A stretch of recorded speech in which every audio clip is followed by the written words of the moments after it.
Hello and welcome to another video. Today we're going to be talking about layer masks and how they can improve your images. First thing you're going to want to do is pick your image.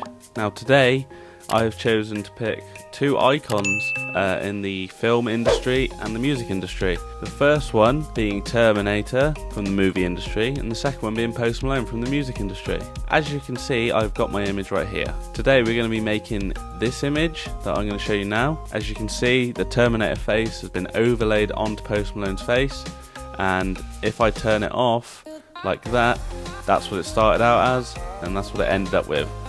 You can do this by using layer masks, and it's a very simple and easy process. So let's get straight into it. So first, once you've got your image, you're going to want to find a picture of Terminator, a PNG preferably, because then it'll have no background and it'll be easy to manipulate. Then you're going to want to resize it so it fits over the image.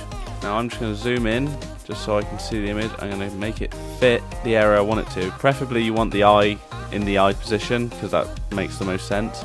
And you're just going to click continue. Don't worry too much about the quality. This is just a brief tutorial on how to use layer masks. You can use it on so many different things, mainly photo manipulation and cutting things out. So once you've done this, you're going to want to select your Terminator layer, and then you're going to go down to your layer mask option and click layer mask. Now you're already halfway to being done. You've got your layer mask there. I'm going to name it Terminator. And once I've done that, I'm going to select the layer mask option. Now I am ready to mask. I'm going to go to the side here and click my brush tool, and then I'm going to go down to, up to my brush settings, and they'll come out here, and then I'm going to bring the size about 30 or 40. I'm going to bring the hardness down to 0% and the spacing to 25. I'm using a soft brush. And then what I'm going to want to make sure I've got is the black selected on my colors, and then I can just start masking away. As you can see, parts of the Terminator are disappearing as I mask. I'm just going to leave subtle bits. As you can see, I'm cutting away the sharp edges, creating an overall nice effect on the face. Obviously not too nice because it's a Terminator, but you can see it's sort of blended in with the image, and doesn't look so stuck out and stuck onto his face. By doing this, it creates a very easy cutout and a good way of manipulating an image to look how you want it to look. See, I've just easily taken off the bits there, and now it looks like Post Malone has Terminator on his face. And if I want to, I can Control T to select it, and then I can right click and click warp and sort of move this around a bit just so it fits his head a bit better, maybe just like by doing that, and then I can click OK. Now it fits his face a bit better. All these are subtle little things that will help you enhance your images. Layer masks are a massive part of Photoshop.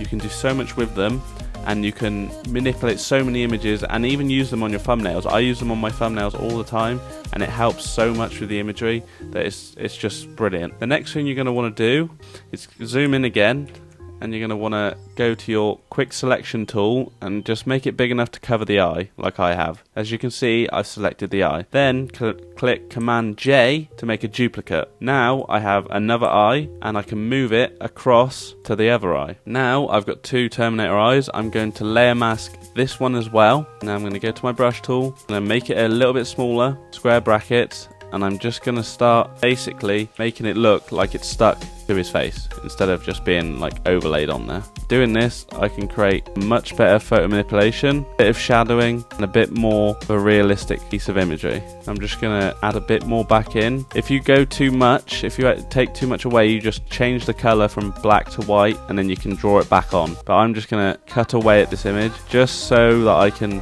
feel what I'm actually pasting out, and then I can just do that. Now it looks like he's snarling, and it actually looks like he's angry and like a Terminator. Now if I zoom back out, that looks pretty good in my opinion. It's only a short, quick tutorial, but it looks good. Next thing we're going to do is add some levels adjustments on the top, just to make the image a bit darker and maybe enhance the highlights a bit.